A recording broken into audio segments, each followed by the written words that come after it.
Hello friends. आज हम बात करेंगे रैंक ऑफ मैट्रिक्स। और रैंक ऑफ मैट्रिक्स के लिए सबसे पहले हमें दो डेफिनेशन पढ़नी पड़ेंगी। इसमें से एक हम ऑलरेडी डिस्कस कर चुके हैं और एक आज हम करेंगे।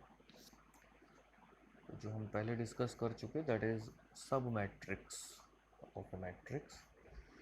तो हम कह रहे हैं कि let A B any matrix, then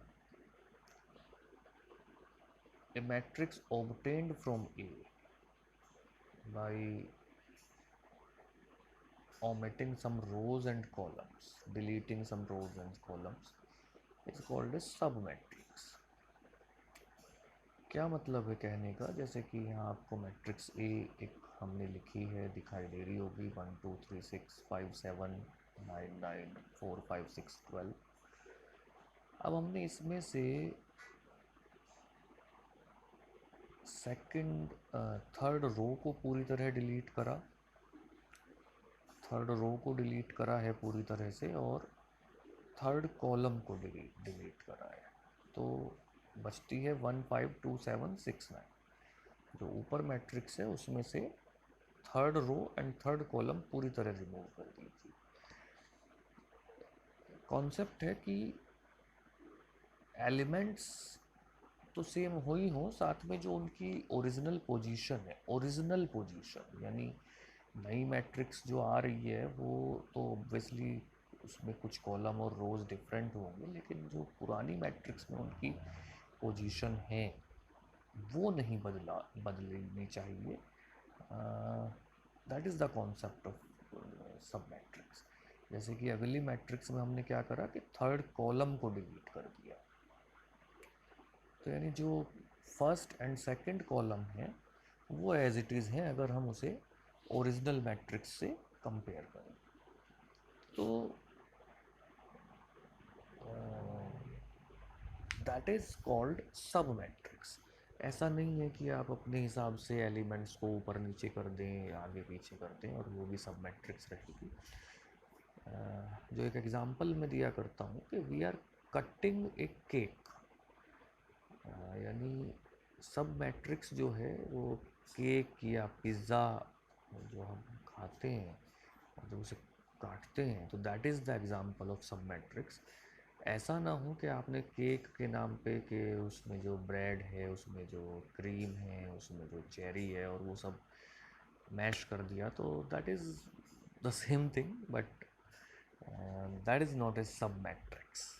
सब मैट्रिक्स इज़ कि केक अपनी जब केक में से जब आप पीस लेते हैं तो वो ब्रेड बटर चेरी वो सब अपनी अपनी जगह पे ही है और तभी वो आपको केक का टेस्ट दे रहा है। नेक्स्ट है माइनर। तो ये क्या है कि the determinant of every square sub matrix of A is called a minor of, यानी लमसम में आप ये समझ सकते हैं कि एक मैट्रिक्स की जो स्क्वायर सब मैट्रिक्सेस हैं वहाँ से हमें माइनर मिलेगा। तो ये चीज़ें एक दूसरे को जोड़ती हैं कि माइनर आप तभी पढ़ सकते हैं जब आपने सब मैट्रिक्स पढ़ा हो। ये जो सब मैट्रिक्स है उस सब मैट्रिक्स में से जो स्क्वायर सब मैट्रिक्स होंगी उन स्क्वायर सब मैट्रिक्सेस के लिए हमें माइनर मिलेगा।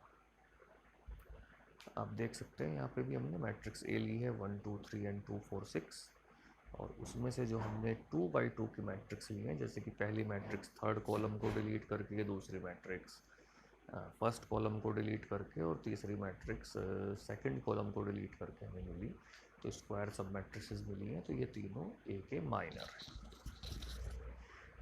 और जब सब मैट्रिक्स और माइनर हम पढ़ लेते हैं तब हम रैंक डिफाइन कर पाते हैं।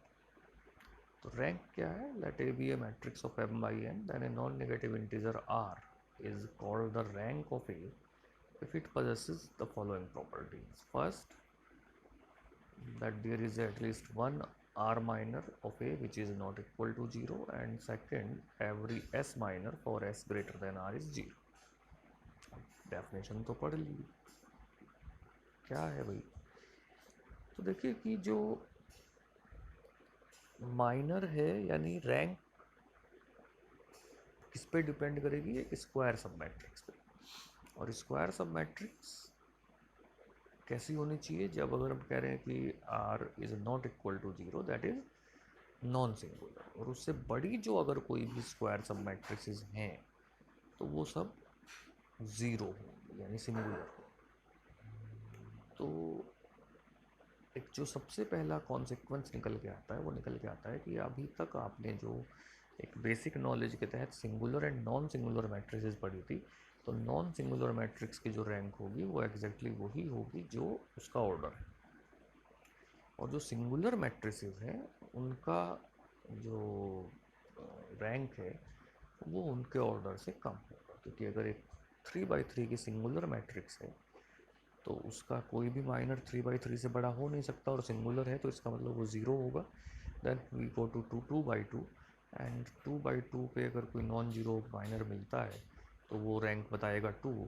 तो इसका मतलब एक सिंगुलर मैट्रिक्स के लिए रैंक उसके ऑर्डर से कम होगी, और एक नॉन सिंगुलर मैट्रिक्स के लिए रैंक उसके ऑर्डर के इक्वल होगी in case of obviously square matrices. और अगर एक नॉन स्क्वायर मैट्रिक्स है m/n, तो रैंक कभी भी m और n में से जो छोटा है उससे बड़ी नहीं हो सकती। ये बहुत ऑब्वियस सा रिजल्ट है। आप देख सकते हैं कि अगर एक m/n की मैट्रिक्स है तो उसकी जो स्क्वायर सब मैट्रिक्स सबसे बड़ी होगी वो उसी ऑर्डर की होगी जो m और n में से छोटा होगा।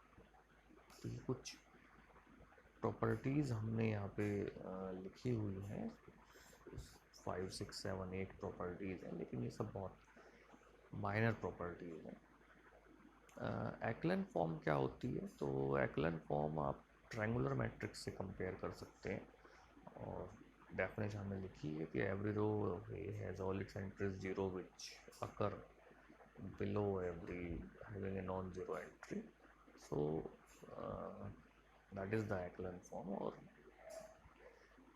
फिर हम रैंक के एग्जाम्पल डिस्कस करना चाहते हैं, क्योंकि अल्टीमेटली जो रैंक है वो एग्जाम्पल से ही समझ में आएगी। जैसे कि पहले हमने एक सिंपल रो मैट्रिक्स ली 3/0/0, एंड ऑब्वियसली अब इसमें जो माइनर होगा वो 1/1 से ज़्यादा का नहीं हो सकता, and 1 minor that is 3 element जो है वो रैंक बता रहा है 1। ऐसे ही जब हमने सेकंड मैट्रिक्स ली 1 2 3 एंड 2 4 5, तो अब इसकी जो रैंक है वो 2 से ज़्यादा नहीं हो सकती, जो हम अभी ऊपर डिस्कस कर रहे थे कि 2/3 की मैट्रिक्स है, यानी 2/3 में से जो छोटा है दैट इज़ 2, तो 2 से ज़्यादा इसकी रैंक नहीं हो सकती। और अब हमें एक ऐसा माइनर ढूंढना है जो नॉन जीरो हो। एंड यहाँ पे समझिए इस बात को कि अगर 2/2 के सारे माइनर जीरो हो गए तो फिर इसकी भी रैंक 2 नहीं हो सकती, और फिर वो 1 होगी। और ऐसे ही जो फिर अगला एग्जांपल हमने डिस्कस किया 3/3 का, तो इसमें 3/3 है। अब अगर ये इसका जो डिटर्मिनेंट वैल्यू है वो ज़ीरो आ जाता है तो इसकी रैंक 3 से कम होगी, और अगर डिटर्मिनेंट वैल्यू ज़ीरो नहीं आता, नॉन जीरो है, तो 3 होगी। एंड ऑब्वियसली क्वेश्चन मीनिंगफुल तब है जब ये जीरो आ रहा हो, जैसे कि यहाँ पे आ ही रहा है, आप देख रहे होंगे कि जो थर्ड एग्जांपल हमने लिया है 1 2 3 3 4 5 एंड 4 5 6, तो इसमें आप देखेंगे कि जो इसकी डिटर्मिनेंट वैल्यू है वो ज़ीरो आ रही है, और ज़ीरो आने के बाद वो दैट इज़ कि उसकी रैंक 3 से कम आएगी।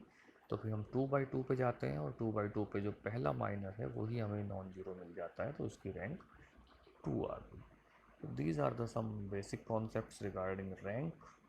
एंड ये थोड़ा लंबा टॉपिक है, इसलिए इसको एक वीडियो में समराइज़ करना वैसे भी मुश्किल है। तो let be continue with the rank topic in our next video.